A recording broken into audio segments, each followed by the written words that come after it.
Homeland Security is nearing a decision on its plan to replace their color-coded terror warning alert system. The new system is expected to use alerts that will incorporate social media, Twitter, Facebook, things like that, while also distinguishing between elevated and imminent threats. Jessica Herrera Flanigan is the former general counsel for the House Committee on Homeland Security. She joins me now from Washington. Thanks so much. First of all, Jessica, why do you think this will work? I think they needed a change from the old color-coded system. They needed a system that can inform the public what is a threat, what do you need to do to protect your community, and what is the Department of Homeland Security and other law enforcement agencies doing to help protect you. And that's what this new system is going to do. Yeah, but if I get, for example, to play devil's advocate, if I get a tweet that says, for example, attack in a New York City subway or bubonic plague spreads in a particular area of the country, aren't I going to go into panic mode? I mean, couldn't this have the opposite effect? I don't think so. I think they will give enough, the way I understand it, they're going to give enough information to tell you, here's what the type of threat that's out there is, here's what we're doing to protect you, and here's what you need to do.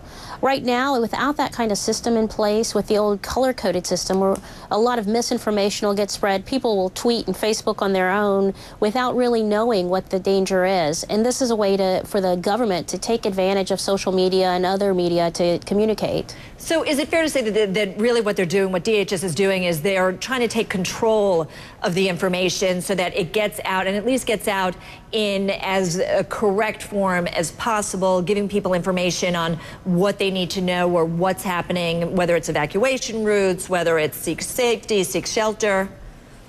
Exactly. In the old color-coded system, there wasn't that information. There was a lot of criticism that threat alerts would go higher in color, would go from yellow to orange to red, and people didn't know why. They just know that there was a harder threat out there, but we didn't know what it was. We didn't know what to do about it, and this is a way to address that. So, and Jessica, one interesting thing, you know, 9/11, I was in New York at the time, and one thing that was scary was that all cell phones went down. It was very difficult to get in touch with people. Same thing that happened at Hurricane Katrina, where cell phones simply didn't work. How do you take that into consideration when you're trying to get information if the system simply failed to work because of the catastrophe? They're still trying to address a lot of those types of concerns, but they're also, it's not just going to be social media, it's not just going to be cell phones. They'll still use the official methods that they used in the past, television, radio, other ways of communicating with people so that people know that there are problems out there. They will use law enforcement capabilities. They'll use whatever they can to communicate.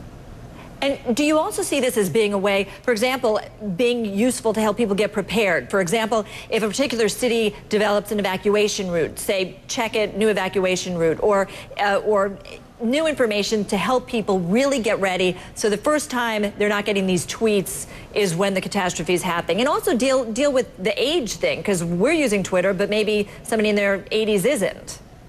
Exactly. It's a way to communicate with people. Another way to engage the public, have the public be a part of the Homeland Security efforts. I think you have this new program that's going to go into effect April 26. You also have the See Something, Say Something program that they're doing to ensure that people are also reporting back things that they see. It's a way for the government and for the Department of Homeland Security to really engage the public and make it a partner in what they're doing. All right. Well, Jennifer Herrera Flanigan, thank you so much. It'll really be interesting to see how this plays out. And I think right now there are some 3,000 followers, though DHS has yet to send out a single tweet. But we will be looking forward to that on April 26th. Thanks so much for joining us. You're welcome. Thank you.